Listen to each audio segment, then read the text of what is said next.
ആശ്വാസം നേടാം. ഹൃത്തിനുള്ളിൽ ജീവൻ നൽകും വചനം, തിരുവചനം. യേശുവിൽ ഏറ്റവും പ്രിയപ്പെട്ട എൻ്റെ സഹോദരി സഹോദരന്മാരെ, ഇന്ന് നമ്മൾ ചിന്തിക്കുന്ന വിഷയം യേശു ക്രിസ്തു നമ്മെ തൊട്ടാൽ എന്ത് സംഭവിക്കും എന്നതിനെ പറ്റിയാണ്. വിശുദ്ധ മത്തായി എഴുതിയ സുവിശേഷം അതിൻ്റെ 5, 6, 7 അധ്യായങ്ങൾ മലയിലെ പ്രസംഗമാണ്. ഈശോയുടെ അഭിഷേകം നിറഞ്ഞ ഏറ്റവും മനോഹരമായ ശിഷ്യത്വത്തെക്കുറിച്ചുള്ള പാഠങ്ങൾ നൽകുന്ന പ്രസംഗമാണ് മത്തായി സുവിശേഷം 5, 6, 7 അധ്യായങ്ങൾ. എന്നാൽ 8ാമത്തെ അധ്യായത്തിൽ നമ്മൾ കാണുന്നു, ഈ പ്രസംഗം കഴിഞ്ഞ് മലയിൽ നിന്ന് താഴേക്ക് ഇറങ്ങി വരുന്ന യേശുവിൻ്റെ പക്കൽ ഒരു കുഷ്ഠരോഗി കടന്നു വന്നിട്ട് പറയുന്നു, കർത്താവേ, അങ്ങേക്ക് മനസ്സുണ്ടെങ്കിൽ എന്നെ ശുദ്ധനാക്കാനായിട്ട് സാധിക്കും. ഈശോ കൈനീട്ടി അവനെ തൊടുന്നു, അവന് സൗഖ്യം വരുന്നു. പ്രിയപ്പെട്ട സഹോദരങ്ങളെ, നമ്മൾ ഒത്തിരി തവണ കേട്ടിട്ടുള്ള ഒരു വചനഭാഗമാണ് ഇതെങ്കിലും വെറുമൊരു രോഗസൗഖ്യം മാത്രമല്ല ഈശോ ഇവിടെ നമുക്ക് വെളിപ്പെടുത്തി തരുന്നത്. നമ്മൾ മനസ്സിലാക്കേണ്ട ഒരു കാര്യമുണ്ട്. പഴയ നിയമം എന്ന് പറയുന്നത് പുതിയ നിയമത്തിൻ്റെ നിഴലാണ്. പുതിയ നിയമം എന്ന് പറയുന്നത് പഴയ നിയമത്തിൽ മറഞ്ഞിരുന്ന കാര്യങ്ങളുടെ സമ്പൂർണമായ വെളിപ്പെടുത്തലും കൂടെയാണ്. അപ്പോൾ പഴയ നിയമത്തിൽ കുഷ്ഠം എന്ന് പറയുന്നത് പുതിയ നിയമത്തിൽ വരുമ്പോൾ അത് പാപമായി മാറുകയാണ്. അതായത് ഒരു പാപി യേശുവിൻ്റെ പക്കൽ വന്നിട്ട് പറയുകയാണ്, യേശുവേ, അങ്ങേക്ക് മനസ്സുണ്ടെങ്കിൽ എന്നെ സുഖപ്പെടുത്താനായിട്ട് സാധിക്കും. പ്രിയപ്പെട്ടവരെ, ഇന്നത്തേതുപോലെ നല്ല ആൻറ്റിബയോട്ടിക്കുകളും മരുന്നുകളും ഒന്നുമില്ലാതിരുന്ന ഒരു കാലഘട്ടത്തിൽ, യേശുവിൻ്റെ കാലഘട്ടത്തിൽ ശരിക്കും പറഞ്ഞാൽ കുഷ്ഠരോഗത്തിന് യാതൊരു തരത്തിലുള്ള മെഡിസിൻസും മരുന്നുകളും ഇല്ല. അതായത് മനുഷ്യനാൽ ഒരു തരത്തിലും കുഷ്ഠരോഗത്തെ സൗഖ്യമാക്കാനായിട്ട് സാധിക്കില്ല. ഈ സമയത്താണ് കുഷ്ഠരോഗി യേശുവിനോട് പറയുന്നത്, കർത്താവേ, അങ്ങേക്ക് മനസ്സുണ്ടെങ്കിൽ എന്നെ സുഖപ്പെടുത്താനായിട്ട് സാധിക്കും. പ്രിയപ്പെട്ടവരെ, ഇന്നും ലോകത്തിൽ പാപത്തിന് മരുന്ന് കണ്ടുപിടിച്ചിട്ടില്ല, കണ്ടുപിടിക്കാൻ മനുഷ്യനെ കൊണ്ട് പറ്റത്തുമില്ല. എന്നാൽ ദൈവം പാപത്തിന് ഒരേ ഒരു മരുന്ന് തന്നിരിക്കുന്നു. അതവിടുത്തെ പുത്രൻ്റെ രക്തമാണ്. യേശു ക്രിസ്തുവിൻ്റെ രക്തമാണ് പാപത്തിനുള്ള പരിഹാരം. യേശു ഒരു മനുഷ്യനെ തൊട്ട് കഴിഞ്ഞാൽ അവൻ്റെ പാപം ഉച്ചി മുതൽ ഉള്ളങ്കാൽ വരെ അവൻ്റെ പാപം അവനിൽ നിന്നും മായ്ക്കപ്പെടുകയാണ്, അഥവാ അത് കഴുകപ്പെടുകയാണ്. ആ പാപി വിശുദ്ധീകരിക്കപ്പെടുകയാണ്. കുറേ വർഷങ്ങൾക്ക് മുമ്പ് കേരളത്തിൽ ഒരു കത്തോലിക്ക വൈദികനുണ്ടായ ഒരു ചെറിയ അനുഭവം ഞാൻ നിങ്ങളുമായിട്ട് പങ്കുവയ്ക്കുകയാണ്. അച്ഛനൊരിക്കൽ ബസ്സിൽ യാത്ര ചെയ്യുമ്പോൾ ഒരു സ്ഥലത്ത് വന്നപ്പോൾ വലിയൊരു ട്രാഫിക് ബ്ലോക്ക് വരികയാണ്. വണ്ടികളൊന്നും മുന്നോട്ട് പോകുന്നില്ല. അപ്പോൾ അദ്ദേഹം കണ്ടക്ടറിനോട് ചോദിച്ചു, സാറേ, ഇത് എന്തുകൊണ്ടാണ് വണ്ടികൾ ഇത്രയും നേരമായിട്ട് മുന്നോട്ട് പോകാത്തത്? കണ്ടക്ടർ പറഞ്ഞു, അച്ഛാ, ഇതിപ്പോഴൊന്നും പോകുമെന്ന് തോന്നുന്നില്ല. കാരണം റോഡിൻ്റെ മധ്യത്തിലായി ആ ജംഗ്ഷനിൽ 2 പാർട്ടിക്കാർ തമ്മിലുള്ള വലിയ വഴക്ക് നടക്കുകയാണ്. വെട്ടുകത്തിയും വടിവാളും കുന്തവും ഒക്കെ അവരുടെ കയ്യിലുണ്ട്. എന്ത് വേണമെങ്കിലും ഇവിടെ സംഭവിക്കാം. അതുകൊണ്ട് നമ്മുടെ യാത്ര ഒരുപാട് നേരം തടസ്സപ്പെടാൻ സാധ്യതയുണ്ട്. അപ്പോൾ അച്ഛൻ പ്രാർത്ഥിച്ചുകൊണ്ടിരുന്നപ്പോൾ ഉള്ളിലൊരു ശബ്ദം കേൾക്കുകയാണ്, മോനെ, നീ പണ്ട് സെമിനാരിയിൽ പഠിച്ചുകൊണ്ടിരുന്ന കാലത്ത് രക്തസാക്ഷിയാകാൻ എപ്പോഴും പ്രാർത്ഥിക്കുമായിരുന്നില്ലേ? അതാ നിനക്ക് ഇതിനുള്ളൊരു അവസരം വന്നിരിക്കുകയാണ്.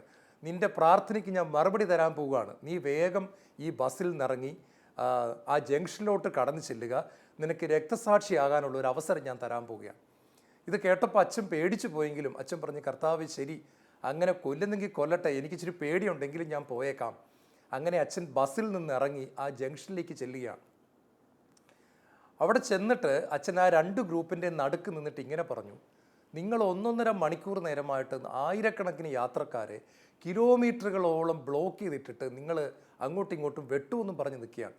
ഇത്രയും നേരമായിട്ട് നിങ്ങൾ വെട്ടുന്നില്ല. ഒരു കാര്യം ചെയ്യും, നിങ്ങൾക്ക് വെട്ടണമെങ്കിൽ ആദ്യം എന്നെ വെട്ടിക്കൊണ്ട് നിങ്ങളുടെ വഴക്ക് തുടങ്ങിക്കോ എന്ന് പറഞ്ഞ് അച്ഛൻ ആ റോഡിൻ്റെ നടുക്ക് മുട്ടുകുത്തി കൈകളും കൂപ്പി പിടിച്ചു നിന്നു. അപ്പോൾ ഒരു ശബ്ദം കേൾക്കുകയാണ്, വെട്ട് അച്ഛനെ വെട്ടിക്കൊണ്ട് തന്നെ തുടങ്ങട്ടേടാ എന്ന് ചോദിക്കുകയാണ്. ഈ ശബ്ദം കേട്ടപ്പോൾ അച്ഛൻ്റെ ഉള്ളിൽ വല്ലാത്തൊരു ഭയം വരികയാണ്. അപ്പോൾ വേറൊരുത്തം പറയുകയാണ്, വേണ്ടടാ, ഒരു അച്ഛനല്ലേ, വെട്ടണ്ട. അങ്ങനെ അങ്ങോട്ടും ഇങ്ങോട്ടും ഇവർ പറഞ്ഞ് 15 മിനിറ്റ് സമയം മുന്നോട്ട് പോയി. ആരും വെട്ടിയില്ല. അപ്പോൾ അച്ഛൻ പതുക്കെ അവിടെ നിന്ന് എഴുന്നേറ്റിട്ട് പറഞ്ഞു, നിങ്ങളോട് ഞാൻ വെട്ടാൻ പറഞ്ഞിട്ട് നിങ്ങൾ വെട്ടിയില്ല. 15 മിനിറ്റ് നേരമായിട്ടും നിങ്ങൾ ഒന്നും ചെയ്യാത്തതുകൊണ്ട് ഇനി ഞാൻ പറയുന്നത് ചെയ്യണം. നിങ്ങൾ ഈ റോഡിൽ എല്ലാവരും നിങ്ങളുടെ ആയുധങ്ങൾ താഴെ ഇടുക. എന്നിട്ട് നിങ്ങളുടെ കൈകൾ ഉയർത്തിപ്പിടിച്ച് ഞാൻ പറഞ്ഞു തരുന്ന പ്രാർത്ഥന പറയണം. അച്ഛൻ പറഞ്ഞു, സ്വർഗസ്ഥനായ ഞങ്ങളുടെ പിതാവേ, അങ്ങയുടെ നാമം പൂജിതമാണമേ, അങ്ങയുടെ രാജ്യം വരണമേ. ഈശോ പഠിപ്പിച്ച ഈ മനോഹരമായ പ്രാർത്ഥന അച്ഛൻ ആ റോഡിൻ്റെ മധ്യത്തിൽ നിന്ന് ചൊല്ലിക്കൊടുക്കുകയാണ്. പ്രിയപ്പെട്ടവരെ, അച്ഛൻ പറഞ്ഞ സാക്ഷ്യം ഇതാണ്. കണ്ണുകൾ അടച്ചാണ് അച്ഛൻ ചൊല്ലിയത്. പടപടപടാ ശബ്ദം കേൾക്കുകയാണ്, ആയുധങ്ങൾ റോഡിലേക്ക് വീഴുകയാണ്. അത് കഴിഞ്ഞ് അച്ഛൻ ഈ പ്രാർത്ഥന ചൊല്ലിക്കഴിഞ്ഞ് കണ്ണു തുറന്ന് നോക്കിയപ്പോൾ വെട്ടാൻ നിന്നവരെല്ലാം റോഡിൽ നിൽക്കുകയല്ല, മുട്ടുകുത്തി നിൽക്കുകയാണ്. അതിൻ്റെ അത് പലരും കരയുന്നുണ്ട്. ആ വഴക്ക് അവിടെ വെച്ച് അവസാനിപ്പിക്കുക. അച്ഛൻ പിന്നീട് അവരിൽ പലരുമായിട്ട് സംസാരിച്ച് അവരെ കേരളത്തിലെ പ്രശസ്തമായ ഒരു ധ്യാന കേന്ദ്രത്തിലേക്ക് പോകാനുള്ള വഴിയും ധ്യാനത്തെക്കുറിച്ചുള്ള ഡീറ്റെയിൽസും എല്ലാം പറഞ്ഞ് അവരെ വിടുകയാണ്. പ്രിയപ്പെട്ട സഹോദരങ്ങളെ, അവിടെ വടിവാളും കുന്തവും വാളുമൊക്കെ ആയിട്ട് നിന്നിരുന്ന, പാപത്തിൽ കഴിഞ്ഞിരുന്ന അനേക മനുഷ്യരെ ഒരു കത്തോലിക്ക പുരോഹിതൻ്റെ പുറത്ത് ദൈവം കൊടുത്ത യേശു ക്രിസ്തുവിൻ്റെ അഭിഷേകം അത്ഭുതകരമായിട്ട് സ്പർശിക്കുന്നതാണ് നമ്മൾ കാണുന്നത്.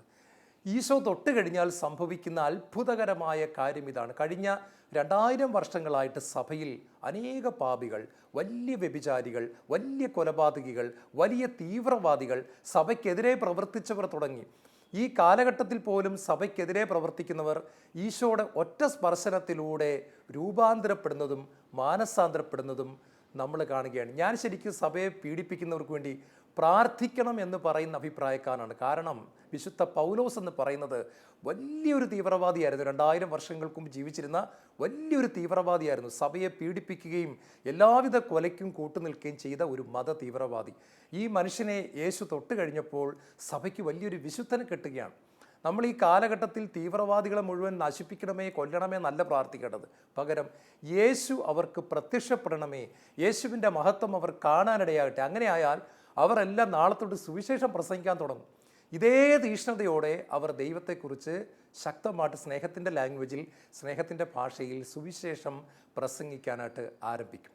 2, യേശു തൊട്ടാൽ എന്ത് സംഭവിക്കും? വിശുദ്ധ മത്തായിയുടെ സുവിശേഷം 9-ാമത്തെ അധ്യായത്തിൽ ഒരു തളർവാദ രോഗിയെ 4 പേർ ചേർന്ന് കിടക്കയോടെ എടുത്തുകൊണ്ടുവരുന്നു. യേശു അവനെ സുഖപ്പെടുത്തുന്നു. പ്രിയപ്പെട്ട സഹോദരങ്ങളെ, ഒരു തളർവാദ രോഗിയെ സുഖപ്പെടുത്തിയ രോഗശാന്തി മാത്രമല്ല ഈശോ ഇവിടെ നമുക്ക് വെളിപ്പെടുത്തരുന്നത്. ഒരിക്കൽ കൂടി ഇതിൻ്റെ അർത്ഥമെന്ന് പറയുന്നത് തളർവാദം മൂലം നടക്കുവാനോ ഇരിക്കുവാനോ എഴുന്നേറ്റ് നിൽക്കുവാനോ സാധിക്കാതെ കിടക്കുക മാത്രം ചെയ്യുന്ന ഒരു മനുഷ്യനെ ഈശോ തൊടുമ്പോൾ ആ മനുഷ്യൻ തൻ്റെ കിടക്കയും എടുത്തുകൊണ്ട് എഴുന്നേറ്റ് പോവുകയാണ്. സത്യത്തിൽ കേരളത്തിലെ എല്ലാ ധ്യാന കേന്ദ്രങ്ങളിലും, കേരളത്തിലെന്നല്ല ലോകത്തിലെ എല്ലാ ധ്യാന കേന്ദ്രങ്ങളിലും സംഭവിക്കുന്ന അത്ഭുതം ഇത് തന്നെയാണ്. ഒന്ന്, പ്രാർത്ഥിക്കുവാൻ കഴിയാത്ത ജനങ്ങൾ, വചനം വായിക്കാൻ കഴിയാതെ തളർന്നു പോയവർ, ഒരു ജപമാല പോലും ചൊല്ലാൻ പറ്റാത്ത വിധം ബന്ധനത്തിലായി പോയവർ, യേശുവേ എന്നൊന്ന് വിളിക്കാൻ പോലും പറ്റാത്തവർ, കുടുംബ പ്രാർത്ഥനയ്ക്ക് ഇരിക്കാൻ പറ്റാത്തവർ, ഞായറാഴ്ച പോലും പള്ളിയിലോട്ട് പോകാൻ പറ്റാത്തവർ, തളർന്നു പോയവർ, ആത്മീയമായിട്ട് തളർന്നു പോയ അനേക മനുഷ്യരെ ഈശോ എഴുന്നേൽപ്പിച്ച് അത്ഭുതകരമായിട്ട് ഓടിക്കുന്ന കാഴ്ചയാണ് ഇന്ന് നവീകരണങ്ങളിലൂടെ നമുക്ക് കാണാനായിട്ട് സാധിക്കുന്നത്. ഞാനൊരിക്കലും ഓർക്കുകയാണ്, ഞങ്ങളുടെ ദേശത്തൊന്നും ഒരു ബസ് നിറച്ചു മദ്യപാനികളെ കേരളത്തിലെ ഒരു ധ്യാന കേന്ദ്രത്തിലേക്ക് ധ്യാനിപ്പിക്കാൻ വിടുകയാണ്. അവർ പോകുമ്പോൾ പലരും മദ്യക്കുപ്പി കയ്യിലെടുത്തിട്ടുണ്ട്. അവരിങ്ങനെയാണ് പറയുന്നത്, ഇനി ഒരിക്കലും ചിലപ്പോൾ കുടിക്കാൻ പറ്റത്തില്ല, അതുകൊണ്ട് ധ്യാന കേന്ദ്രത്തിൽ എത്തുന്നത് വരെ മദ്യപിച്ചുകൊണ്ടിരിക്കും. അങ്ങനെ ആ ബസ്സിൻ്റെ അകത്ത് കയറുമ്പോഴും അവർ മദ്യക്കുപ്പികളുമായിട്ടാണ് പോകുന്നത്. എന്നാൽ ധ്യാനത്തിൻ്റെ അവസാനത്തെ ദിവസം അവർ ഞങ്ങളുടെ ഇടവകയിലേക്ക് കടന്നു വരുമ്പോൾ ഇടവകയുടെ തൊട്ടപ്പുറത്തുള്ള ഒരു ജംഗ്ഷനിൽ ആ ടൂറിസ്റ്റ് ബസ് നിൽക്കുമ്പോൾ കാണുന്നത് ഹല്ലേലൂയ സ്തോത്രങ്ങളും ആരാധനാ സ്തുതികളും വലിയ തട്ടഹസിച്ച് ദൈവത്തെ മഹത്വപ്പെടുത്തുന്ന സന്തോഷത്തിൻ്റെ ശബ്ദമാണ്. എല്ലാ വ്യക്തികളും തന്നെ അതിൻ്റെ അകത്ത് സ്പർശിക്കപ്പെട്ടിരിക്കുന്നു. എല്ലാവരും കുതിച്ചു ചാടുകയാണ്. എല്ലാവരുടെയും ആത്മീയമായിട്ടുള്ള തളർവാദം മാറിക്കഴിഞ്ഞിരിക്കുന്നു. അവരെല്ലാവരും ശക്തി പ്രാപിച്ചിരിക്കുന്നു. അവരുടെ ആത്മീയ കൈകളും ആത്മീയ കാലുകളും ആത്മീയ ശരീരവും ശക്തി പ്രാപിച്ച് അവർ ദൈവത്തോടൊപ്പം നിൽക്കുവാനും ഇരിക്കുവാനും നടക്കുവാനും ഓടുവാനും ദൈവത്തിന് വേണ്ടി പിശാചിനെതിരെ യുദ്ധം ചെയ്യാനും തക്കവണ്ണമുള്ള വലിയ ഒരു ആത്മീയ ശക്തി അവർ നേടി തിരിച്ചു വരുന്നത് ഞാൻ കാണുകയാണ്. നായ്ക്കമ്പറമ്പിൽ അച്ഛനൊക്കെ ശുശ്രൂഷ ചെയ്യുമ്പോൾ കൊടിയ പാപികൾ മാനസാന്തരപ്പെട്ട് കരയും നമുക്ക് കാണാനായിട്ട് സാധിക്കുന്നു. ഞാനൊരിക്കൽ ലോകപ്രശസ്ത സുവിശേഷകനായ ബില്ലി ഗ്രഹാമിൻ്റെ ഒരു വീഡിയോ പ്രോഗ്രാം കണ്ടുകൊണ്ടിരിക്കുമ്പോൾ ഞാനതിൽ കണ്ടു, ആ ബാൽക്കണിയുടെ കുറേ സൈഡിൽ കുറേ ഹിപ്പികൾ ഇരിക്കുകയാണ്. അത് അവരെ കാണുമ്പോഴേ അറിയാം, മിക്കവരും തന്നെ കഞ്ചാവൊക്കെ ഉപയോഗിക്കുന്ന കൂട്ടത്തിൽപ്പെട്ട ചെറുപ്പക്കാരാണ്. പക്ഷേ പ്രസംഗം ഏതാണ്ട് പകുതി എത്തുന്ന സമയത്ത് ബില്ലി ഗ്രഹാമിൻ്റെ പ്രസംഗത്തിൽ അത്ഭുതങ്ങളില്ല, അടയാളങ്ങളില്ല, രോഗശാന്തിയില്ല, പരിശുദ്ധാത്മ അഭിഷേകം നിറഞ്ഞ പ്രസംഗം മാത്രമാണ് അദ്ദേഹത്തിൻ്റെ ഗിഫ്റ്റ്. ആ പ്രസംഗം ഏതാണ്ട് പകുതി എത്തുന്ന സമയത്ത് വീഡിയോ സ്ക്രീനിൽ നമുക്ക് കാണാനായിട്ട് സാധിക്കുന്നു, ആ ഹിപ്പികളെല്ലാം ഇരുന്ന് കരയുകയാണ്. കാരണം ദൈവത്തിൻ്റെ പരിശുദ്ധാത്മാവ് അവരെ അത്ഭുതകരമായിട്ട് സ്പർശിച്ചു കഴിഞ്ഞു. 1.5 മണിക്കൂർ നീളുന്ന ശുശ്രൂഷയുടെ അവസാനം യേശുവിന് ജീവിതം സമർപ്പിക്കാൻ ആഗ്രഹമുള്ളവർ മുൻപോട്ട് വരാൻ പറയുമ്പോൾ ആ സ്റ്റേഡിയത്തിൻ്റെ എല്ലാ ഭാഗത്തു നിന്നും ചെറുപ്പക്കാരടക്കം ധാരാളം പേര് ഓടി വന്ന് സ്റ്റേജിൻ്റെ മുൻപിൽ കൂപ്പുകൈകളോടെ നിന്ന് യേശുവിന് തങ്ങളുടെ ഹൃദയം തുറന്നു കൊടുക്കുന്ന കാഴ്ച കണ്ണുനീരോടുകൂടെ മാത്രമേ നമുക്ക് കാണാൻ പറ്റൂ. പ്രിയപ്പെട്ടവരെ, ഇതാണ് കർത്താവിൻ്റെ ശക്തി. ഏത് തളർന്നു കിടക്കുന്ന വ്യക്തിയും യേശു ക്രിസ്തു ഒന്ന് തൊടണം. എന്നെ കേട്ടുകൊണ്ടിരിക്കുന്ന സുവിശേഷകരോട് മാത്രം ഒരു കാര്യം ഞാൻ പറയാൻ ആഗ്രഹിക്കുകയാണ്.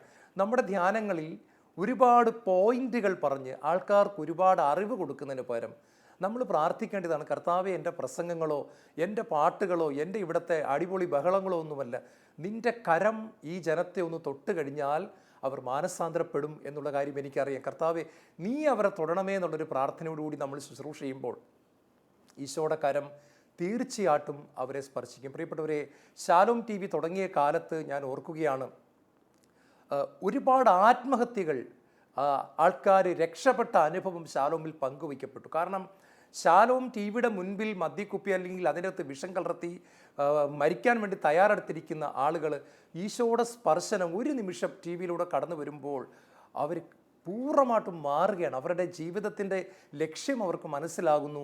ദൈവം അവരെ സൃഷ്ടിച്ചത് എന്തിനാണെന്നുള്ള ഒരു വെട്ടം കിട്ടുന്നു. അവർ ആത്മഹത്യ പ്രവണത അവിടെ ഉപേക്ഷിക്കുന്നു. കർത്താവിൻ്റെ ഒരു തൊടലിന് വേണ്ടി ഇന്നത്തെ പ്രോഗ്രാം കണ്ടുകൊണ്ടിരിക്കുമ്പോൾ നമ്മൾ പ്രാർത്ഥിക്കണം. വീണ്ടും വിശുദ്ധ മത്തായിയുടെ സുവിശേഷം തന്നെ 9-ാമത്തെ അധ്യായത്തിൽ കർത്താവ് ഒരു 2 അന്ധന്മാർക്ക് കാഴ്ച കൊടുക്കുന്ന രംഗം പറയുന്നുണ്ട്. അന്ധത മാറുക എന്നുള്ളത് മാത്രമല്ല ഇവിടെ പറഞ്ഞിരിക്കുന്നത്, മനുഷ്യൻ്റെ ആത്മീയമായിട്ടുള്ള കണ്ണുകൾ അടഞ്ഞു കിടക്കുന്നതിനെ ഈശോ തൊട്ട് സുഖപ്പെടുത്തുകയാണ്. നമുക്കറിയാം, അനനിയാസ് എന്ന് പറയുന്ന മനുഷ്യൻ പൗലോസിനെ തൊടുന്ന സമയത്ത് അവൻ്റെ കണ്ണുകളിൽ നിന്ന് ചെതുമ്പലുകൾ പോലെയുള്ള എന്തോ ഒന്ന് അടർന്നു വീഴുന്നുണ്ട്. പ്രിയപ്പെട്ടവരെ, ഈശോ തൊടുമ്പോൾ ഇത് ശരിക്കും സംഭവിക്കേണ്ട ഒരു അത്ഭുതമാണ്. എൻ്റെ ഒരു സ്നേഹിതൻ ഒരിക്കൽ യൂറോപ്പിൽ നിന്നും ഇന്ത്യയിലേക്ക് യാത്ര ചെയ്യാം. അദ്ദേഹത്തിൻ്റെ തൊട്ടടുത്തായിട്ട് ഇസ്രായേൽ എന്ന് പറയുന്ന രാജ്യത്തു നിന്നും 2 മനുഷ്യർ, ഒരു ഭാര്യയും ഭർത്താവും അടുത്തടുത്ത സീറ്റുകളിൽ ഇരിക്കുക. അപ്പോൾ എൻ്റെ സ്നേഹിതൻ ഫ്ലൈറ്റിൻ്റെ അകത്തിരുന്ന് കൊന്ത ചൊല്ലിക്കൊണ്ടിരിക്കുകയാണ്. ഇടയ്ക്ക് അദ്ദേഹം പുതിയ നിയമം എടുത്തു വെച്ച് വായിക്കുന്നുണ്ട്. ഈ സമയത്ത് ഈ ഇസ്രായേലിലുള്ള ഭാര്യയും ഭർത്താവും എൻ്റെ സ്നേഹിതനോട് ചോദിക്കുകയാണ്, നീ ആരോടാണ് പ്രാർത്ഥിക്കുന്നത്? ഉടനെ ഇവൻ പറഞ്ഞു, ഞാൻ പ്രാർത്ഥിക്കുന്നത് യേശുവിനോടാണ്. ഉടനെ അവരെടുത്തടിക്ക് പറയുകയാണ്, യേശു എന്ന് പറയുന്നത് ആളുകളെ വഞ്ചിച്ച ഒരു വഞ്ചകനാണ്. അവൻ വെറും ഒരു തച്ചൻ മാത്രമായിരുന്നു. അവൻ ദൈവപുത്രനാണെന്ന് പറഞ്ഞ് ആളുകളെ കബളിപ്പിച്ചു. നിങ്ങളെപ്പോലുള്ള മനുഷ്യർ ലോകം മുഴുവൻ ഇവനോട് പ്രാർത്ഥിക്കുന്നത് കാണുമ്പോൾ ഞങ്ങൾക്ക് അത്ഭുതം തോന്നുന്നു. ഞങ്ങളുടെ നാട്ടിൽ ആർക്കും അവനിൽ വലിയ വിശ്വാസമൊന്നുമില്ല. ഏറ്റവും വലിയ ചതിയനായിട്ടാണ് ഞങ്ങൾ യേശുവിനെ കാണുന്നത് എന്നൊക്കെ പറഞ്ഞ് യേശുവിനെ പറ്റി ഒരുപാട് നെഗറ്റീവായിട്ടുള്ള കാര്യങ്ങൾ ഈ ഫ്ലൈറ്റിൻ്റെ അകത്തിരുന്ന് ഈ ഭാര്യയും ഭർത്താവും കൂടെ പറയുകയാണ്. അവർ ഇസ്രായേൽക്കാരായിരുന്നു, അവർ യഹൂദരായിരുന്നു. ഈശോയിൽ ഏറ്റവും പ്രിയപ്പെട്ടവരെ, തിരിച്ചൊന്നും പറയാതെ ശാന്തമായിട്ട് കേട്ടുകൊണ്ടിരുന്നിട്ട് അദ്ദേഹം ഒന്നും പറഞ്ഞില്ല. എൻ്റെ സ്നേഹിതൻ യേശുവിനോട് പ്രാർത്ഥിച്ചു. അദ്ദേഹം കൗൺസിലിംഗ് ഗിഫ്റ്റുള്ള ഒരു സഹോദരനായിരുന്നു. അദ്ദേഹം യേശുവിനോട് പ്രാർത്ഥിച്ചു, കർത്താവെ, ഇതിനൊരു തർക്കത്തിൻ്റെ ഭാഷയിൽ മറുപടി കൊടുക്കാതെ സ്നേഹത്തിൻ്റെ ഭാഷയിൽ മറുപടി കൊടുക്കാൻ എന്നെ അവിടെ നിന്ന് അനുഗ്രഹിക്കണമേ എന്ന് പ്രാർത്ഥിച്ചുകൊണ്ടിരിക്കുമ്പോൾ ഈ ഭാര്യയുടെ രഹസ്യ ഭാഗത്തുള്ള ഒരു രോഗം പരിശുദ്ധാത്മാവ് ഒരു ദർശനത്തിലൂടെ ഇദ്ദേഹത്തിന് കാണിച്ചു കൊടുക്കുകയാണ്. ഇദ്ദേഹം ഇത് കണ്ടപാടെ പതുക്കെ തല ചരിച്ച്, ഭാര്യ അങ്ങേയറ്റത്ത് വിൻഡോ സീറ്റിലാണ്, ജനലിൻ്റെ അടുത്തിരിക്കുന്നു, ഭർത്താവ് ഇദ്ദേഹത്തിന് തൊട്ടടുത്തിരിക്കുന്നു. ഇദ്ദേഹം ഭാര്യയുടെ അടുത്തോട്ട് പതുക്കെ ചെന്നിട്ട് ചോദിച്ചു, സഹോദരി, നിങ്ങളുടെ ഇന്ന ഭാഗത്ത് ഇന്ന രോഗം മൂലം നിങ്ങൾ വിഷമിക്കുന്നുണ്ടോ? അപ്പോൾ ഇത് കേട്ടപാടെ ഈ ഭർത്താവ്, തൊട്ടടുത്തിരുന്ന ഭർത്താവ് ഭാര്യയോട് ദേഷ്യപ്പെട്ടു. ഇടി, ഞാൻ അറിയാതെ നീ എപ്പോഴാണ് ഇവനോട് ഇങ്ങനത്തെ കാര്യങ്ങൾ സംസാരിച്ചത്? ഫ്ലൈറ്റിൽ കയറുന്ന ആണോ നീ ഇങ്ങനത്തെ കാര്യങ്ങൾ പറയുന്നത്? നമുക്ക് രണ്ടുപേർക്കും മാത്രമേ ഇതറിയത്തുള്ളൂ, നമ്മുടെ മക്കൾക്ക് പോലും ഇതറിയത്തില്ല, നമ്മളെ ചികിത്സിച്ച ഡോക്ടർക്കും ഇതറിയാം. നീ എപ്പോഴാണ് ഇവനോട് ഇങ്ങനത്തെ കാര്യങ്ങളൊക്കെ പറഞ്ഞു കൊടുത്തത്? അനാവശ്യം സംസാരിക്കുന്നു. ഫ്ലൈറ്റിൽ കയറിയോടെ ഇയാൾ ദേഷ്യപ്പെടുകയാണ്.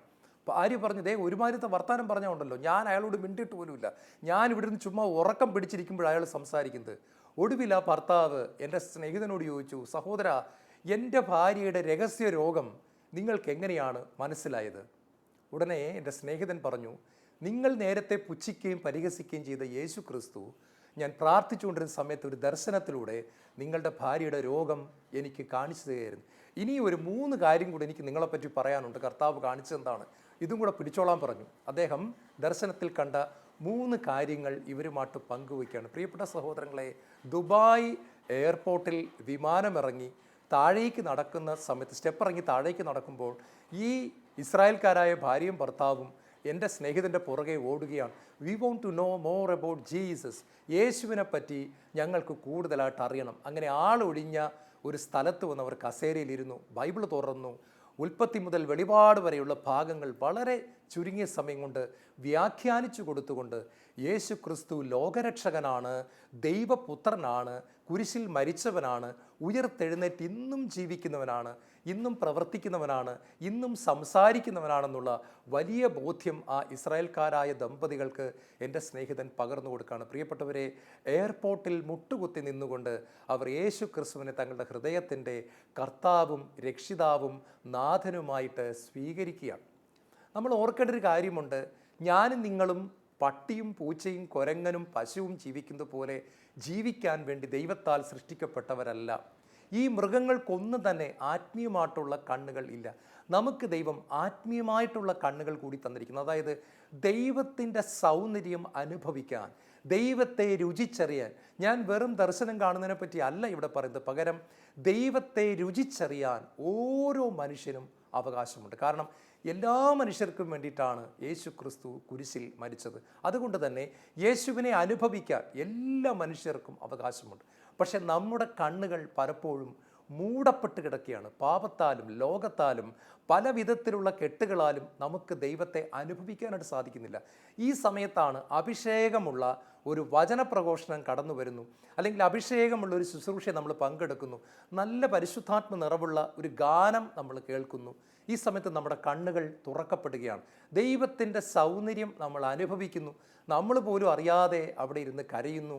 യേശുവിൻ്റെ മഹത്വം, യേശുവിൻ്റെ തേജസ് നമുക്ക് വെളിപ്പെട്ട് കിട്ടുകയാണ്. അന്ധതയിൽ കഴിയുന്ന മനുഷ്യരെ തുറന്നു വിടുവാൻ കർത്താവ് ആഗ്രഹിക്കുന്നുണ്ട്. അതുകൊണ്ടാണ് ഈശോ സിനഗോഗിൽ പ്രസംഗിക്കുമ്പോൾ ഏശയ്യായുടെ പുസ്തകം എടുത്തുകൊണ്ട് പറയുന്നുണ്ട്, അന്ധർക്ക് കാഴ്ച കൊടുക്കാൻ അവിടെ നിന്നെ അയച്ചിരിക്കുന്നു, തടവുകാർക്ക് മോചനം കൊടുക്കാൻ അവിടെ നിന്നെ അയച്ചിരിക്കുന്നു. പ്രിയപ്പെട്ട സഹോദരങ്ങളെ, ഈശോ കുരിശിൽ മരിക്കുന്ന സമയത്ത് 1000 പട്ടാളക്കാരുടെ ശതാധിപൻ എന്ന് പറഞ്ഞാൽ 100 പട്ടാളക്കാരുടെ തലവനായ ഒരു ശതാധിപൻ ആ കുരിശിൻ്റെ താഴെ നിൽക്കുന്നുണ്ട്. അന്ന് വരെ അവന് ദൈവാനുഭവം ഉണ്ടായിട്ടില്ല. പക്ഷേ ഈശോ കുരിശിൽ മരിക്കുന്ന സമയത്ത് അവൻ്റെ കണ്ണുകൾ തുറക്കപ്പെടുകയാണ്. അവൻ കണ്ണുകൾ തുറക്കപ്പെട്ടവനായതുകൊണ്ട് അവൻ ഇങ്ങനെ വിളിച്ചു പറയുകയാണ്, ഈ മനുഷ്യൻ യഥാർത്ഥത്തിൽ ദൈവപുത്രനായിരുന്നു. ഇത് ഒരു കണ്ണു തുറക്കലിൻ്റെ അനുഭവമാണ്, അവൻ്റെ അന്ധത മാറ്റപ്പെട്ടതിൻ്റെ അനുഭവമാണ്. നമുക്കറിയാം, ഏദൻ തോട്ടത്തിൽ ആദവും ഹവ്വയും ആക്കപ്പെട്ട സമയത്ത്, സൃഷ്ടിക്ക് ശേഷം അവരുടെ അകക്കണ്ണുകൾ തുറന്നിരുന്നു. അവർ ദൈവത്തെ കണ്ടിരുന്നു, അവർ ദൈവത്തെ അനുഭവിച്ചിരുന്നു, അവർ ദൈവത്തോടൊപ്പം നടന്നിരുന്നു, അവർ ദൈവത്തോട് സംസാരിച്ചിരുന്നു. വലിയൊരു സംസർഗത്തിൽ അവർ കഴിഞ്ഞിരുന്നു. എന്നാൽ അവർ പാപം ചെയ്തതോടുകൂടി ജഡിക മനുഷ്യൻ്റെ കണ്ണ് തുറക്കപ്പെടുകയും ആത്മീയ മനുഷ്യൻ്റെ കണ്ണ് അടഞ്ഞു പോവുകയും ചെയ്തു. അതോടുകൂടിയാണ് ഇന്ന് ലോകത്തിൽ കാണുന്ന എല്ലാ പ്രശ്നങ്ങളും ഉണ്ടാകാൻ തുടങ്ങുന്നത്. യേശുക്രിസ്തു വന്നത് ഈ അടഞ്ഞുപോയ കണ്ണിനെ ഒരിക്കൽ കൂടി നമുക്ക് തുറന്നു തരാൻ വേണ്ടിയിട്ടാണ്. അപ്പോൾ യേശു തൊടുന്ന സമയത്ത് ഈ കണ്ണുകൾ തുറക്കപ്പെടുകയും ഭൂമിയിലെ കാര്യങ്ങൾ നമുക്ക് നിസ്സാരങ്ങളായി മാറുകയും ചെയ്യും. നമുക്കിവിടെ ഒരു ജോലി വേണം, നമുക്ക് ജീവിക്കണം, നമുക്ക് ആഹാരം കഴിക്കണം, നമുക്ക് നമ്മുടെ മക്കളെ വളർത്തണം, അവരെ പഠിപ്പിക്കണം, വീട്ടിലെ കാര്യം നോക്കണം. ഇതെല്ലാം നമ്മൾ ഒരു ഭാഗത്ത് വിശ്വസ്തയോടുകൂടി ചെയ്തുകൊണ്ടിരിക്കുമ്പോഴും നമ്മുടെ ഹൃദയം തുടിക്കുന്നത് ദൈവിക കാര്യങ്ങൾക്ക് വേണ്ടിയിട്ടായിരിക്കും. ഞാൻ ചില ആളുകളെ കണ്ടിട്ടുണ്ട്, കമ്പ്യൂട്ടറിൻ്റെ മുമ്പിലിരുന്ന് 2 മണിക്കൂർ ജോലി ചെയ്ത് കഴിയുമ്പോൾ ഒത്തിരി ഡിഗ്രികളുള്ള നല്ല എഞ്ചിനീയർമാരാണ്, പക്ഷേ ജീസസ് യൂത്തിലൂടെ യേശുവിനെ അറിഞ്ഞ മക്കളാണ്. ടെൻഷനാണ്, ഭയങ്കര ടെൻഷനാണ്, പറഞ്ഞ സമയത്ത് ജോലി തീർക്കാൻ പറ്റുന്നില്ല. പക്ഷേ ഈശോയെ അറിഞ്ഞ മക്കളെ 10 മിനിറ്റ് കൊണ്ട് ഒരു ജപമാല ചൊല്ലി തീർക്കുകയാണ്, അവർ പ്രാർത്ഥിക്കുകയാണ്. ഇതാണ് കണ്ണുകൾ തുറക്കപ്പെട്ട മനുഷ്യരുടെ അവസ്ഥ. ഈശോ തൊട്ട് കഴിയുമ്പോൾ നമ്മുടെ അകക്കണ്ണുകൾ തുറക്കുന്നു, ദൈവം നമുക്ക് കൂടുതൽ യാഥാർത്ഥ്യവാനായിത്തീരുന്നു. വീണ്ടും ഈശോ തൊട്ടാൽ എന്ത് സംഭവിക്കും? പ്രിയപ്പെട്ടവരെ, വിശുദ്ധ മർക്കോസിൻ്റെ സുവിശേഷം 7-ാമത്തെ അധ്യായത്തിൽ ഒരു ഊമനെ കർത്താവ് തൊടുകയാണ്. ഊമനെ കർത്താവ് തൊട്ട് കഴിയുമ്പോൾ സംഭവിക്കുന്നത് അവൻ സംസാരിക്കാൻ തുടങ്ങുന്നു. ഇതിൻ്റെ അർത്ഥം ഇത്രയേ ഉള്ളൂ, ചില ആളുകൾക്ക് എല്ലാറ്റിനെ പറ്റി സംസാരിക്കാൻ അറിയാം, ഈശോയെപ്പറ്റി സംസാരിക്കാൻ മാത്രം അവർക്ക് മടിയാണ്. രാഷ്ട്രീയം സംസാരിക്കുന്നു, പാചകം സംസാരിക്കുന്നു, ഇന്ന് നടക്കുന്ന യുദ്ധങ്ങളെക്കുറിച്ച് സംസാരിക്കുന്നു, അടുത്ത വീട്ടിൽ ആളുകളുടെ കുറ്റം പറയുന്നു, മക്കളെക്കുറിച്ച് പൊങ്ങച്ചം പറയുന്നു, പറയേണ്ട എല്ലാ കാര്യങ്ങളും പറയും. പക്ഷേ അവർക്ക് ദൈവത്തെക്കുറിച്ചോ യേശുവിനെക്കുറിച്ചോ സ്വർഗത്തെക്കുറിച്ചോ ആത്മീയ കാര്യങ്ങളെക്കുറിച്ചോ സംസാരിക്കാൻ പറ്റത്തില്ല. അത് സംസാരിക്കാൻ നേരത്ത് അവരുടെ നാവ് പൊങ്ങത്തില്ല. സത്യം പറഞ്ഞാൽ പ്രിയപ്പെട്ടവരെ, ഇതൊരു അടിമത്തമാണ്. ഈശോ ഇങ്ങനെയുള്ളവരെയും തള്ളിക്കളയുന്നില്ല, പകരം ഈശോ അവരെ തൊടുകയാണ്. ഈശോ തൊട്ട് കഴിയുമ്പോൾ വായ് തുറക്കാനായിട്ട് തുടങ്ങുകയാണ്. ഞാൻ ഓർക്കുകയാണ്, കേരളത്തിൽ നവീകരണത്തെ, ഒരു രൂപതയിൽ നവീകരണത്തെ ഒരുപാട് എതിർത്തിരുന്ന ഒരു വൈദികനുണ്ട്. അദ്ദേഹം പറയുന്നു, ഈ ശബ്ദം വേണ്ട, പാട്ട് വേണ്ട, കയ്യടി വേണ്ട, ജീസസ് യൂത്ത് വേണ്ട, ഒന്നും അദ്ദേഹത്തിന് ഇഷ്ടമില്ലായിരുന്നു. അദ്ദേഹം പറയുന്നത് വിശുദ്ധ കുർബാന മാത്രം മതി, ഇനി വേറൊന്നും വേണ്ട. അങ്ങനെ ഇരിക്കുകയാണ്, വൈദിക വർഷം വരുന്ന സമയത്ത് ആ രൂപതയിലെ ബിഷപ്പ് അച്ഛന്മാരെല്ലാം അട്ടപ്പാടിയിലെ വട്ടായിലച്ചൻ്റെ വൈദികരുടെ ധ്യാനത്തിന് വിടുകയാണ്. അപ്പോൾ ഒരു ബാച്ചിൽ 200 വൈദികർ ധ്യാനിച്ചു. ഈ നല്ല വൈദികൻ, അദ്ദേഹത്തിന് നവീകരണത്തോട് എതിർപ്പായിരുന്നു മാത്രമേ ഉള്ളൂ, അദ്ദേഹം നല്ലവനായ വൈദികനായിരുന്നു. അദ്ദേഹം തിരിച്ച് അട്ടപ്പാടിയിൽ പോയി വട്ടായിലച്ചൻ്റെ വൈദികരുടെ ധ്യാനം കൂടി തിരിച്ചു വന്ന പാടെ തന്നെ അദ്ദേഹം അന്നത്തെ ഞായറാഴ്ചത്തെ പ്രസംഗത്തിൻ്റെ അവസാനം പറഞ്ഞു, മക്കളെ, കുർബാന കഴിഞ്ഞ ഉടനെ ആ ജീസസ് യൂത്തിലെ മക്കളെല്ലാവരും കൂടെ എന്നെ വന്ന് കാണണം കേട്ടോ. നമുക്ക് അടുത്ത വ്യാഴാഴ്ച തൊട്ട് വൈകിട്ട് 4 തൊട്ട് 7 വരെ ഇവിടെ ഒരു കൂട്ടായ്മയുണ്ട്. വൈകിട്ട് 6:30 തൊട്ട് 7 വരെ ഞാൻ വിശുദ്ധ കുർബാന എഴുന്നള്ളിച്ച് വെച്ച് തരാം. ആരാധന നമുക്ക് ഒരുമിച്ച് ചെയ്യാം. പിന്നീട് അദ്ദേഹം ജനങ്ങളെല്ലാം ധ്യാനങ്ങൾക്ക് പറഞ്ഞു വിടാൻ തുടങ്ങി. അദ്ദേഹത്തിൻ്റെ പ്രസംഗത്തിൻ്റെ ശൈലി മാറി. അദ്ദേഹം മണിക്കൂറുകൾ പ്രാർത്ഥിക്കുന്ന വ്യക്തിയായി തീർന്നു. രാത്രി 9 മണി മുതൽ 11:30 വരെ സക്രാരുടെ മുമ്പിൽ ഇടവക ജനത്തിന് വേണ്ടി പ്രാർത്ഥിക്കുന്ന വ്യക്തിയായി. കാണുന്നവരോടെല്ലാം അദ്ദേഹം യേശു അനുഭവം പങ്കുവയ്ക്കാൻ തുടങ്ങി. യേശു തൊട്ട് കഴിയുമ്പോൾ ഇതാ നാവ് സ്ഫുടതയോടെ ദൈവിക കാര്യങ്ങൾ സംസാരിക്കാൻ ഒരു മടിയുമില്ലാത്തൊരു നാവായിത്തീരുന്നു. ഈശോയെപ്പറ്റി പറയാൻ ഒരു ആവേശമുണ്ടാകുന്നു. അതൊരു അഭിഷേകമായി മാറുന്നു. അതിൽ നമ്മൾ സന്തോഷം കണ്ടെത്തുന്നു. വീണ്ടും പ്രിയപ്പെട്ടവരെ, വിശുദ്ധ ലൂക്കായുടെ സുവിശേഷം 7-ാമത്തെ അധ്യായത്തിൽ നായില്ല വിധവയുടെ മകനെ കർത്താവ് ഉയർപ്പിക്കുകയാണ്. അതായത് പാപത്തിൽ മരിച്ചുപോയ ഒരു വ്യക്തിയെ കർത്താവ് തൊട്ട് കഴിയുമ്പോൾ അവൻ എഴുന്നേറ്റ് അവൻ്റെ ശവപ്പെട്ടി ഉപേക്ഷിച്ച് അവൻ ഇറങ്ങി നടക്കുന്ന കാഴ്ചയാണ് നമ്മളിവിടെ കാണുന്നത്. ഇതാണ് ഈശോ തൊട്ട് കഴിഞ്ഞാൽ സംഭവിക്കുന്നത്. ഇനി ഒന്നിനും കൊള്ളത്തില്ല, അടക്കാനേ കൊള്ളത്തുള്ളൂ എന്ന് പറയുന്ന വ്യക്തികളെ നമ്മുടെ സമൂഹത്തിലെ ഇടവുകളിലൊക്കെ കാണാൻ പറ്റും.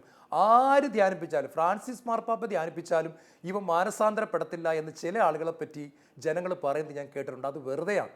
കാരണം ഈശോ തൊട്ട് കഴിഞ്ഞാൽ ഏത് കൊടും പാപി പോലും അവൻ്റെ അവസ്ഥയിൽ നിന്നും എഴുന്നേറ്റ് വന്ന് ദൈവ പൈതലായി മാറുന്ന അനുഭവം ഒരുപാട് ഉണ്ട്. അതിൻ്റെ ഏറ്റവും വലിയ ഉദാഹരണമാണ് വിശുദ്ധ അഗസ്റ്റിൻ എന്ന് എനിക്കും നിങ്ങൾക്കും അറിയാം. ഇതുപോലെ ഒരുപാട് അനുഭവങ്ങൾ ഇന്ന് കേരളത്തിലെ ധ്യാന കേന്ദ്രങ്ങളിൽ സംഭവിച്ചു കൊണ്ടിരിക്കുന്നു. വീണ്ടും പ്രിയപ്പെട്ടവരെ, വിശുദ്ധ മർക്കോസിൻ്റെ സുവിശേഷം 7-ാമത്തെ അധ്യായത്തിൽ ചെവി കേൾക്കാൻ പറ്റാത്ത ഒരു ബധിരനെ ഈശോ തൊടുകയാണ്. അവൻ്റെ ചെവി എഫാത്ത എന്ന് പറഞ്ഞുകൊണ്ട് അവൻ്റെ ചെവി തുറക്കുന്നു.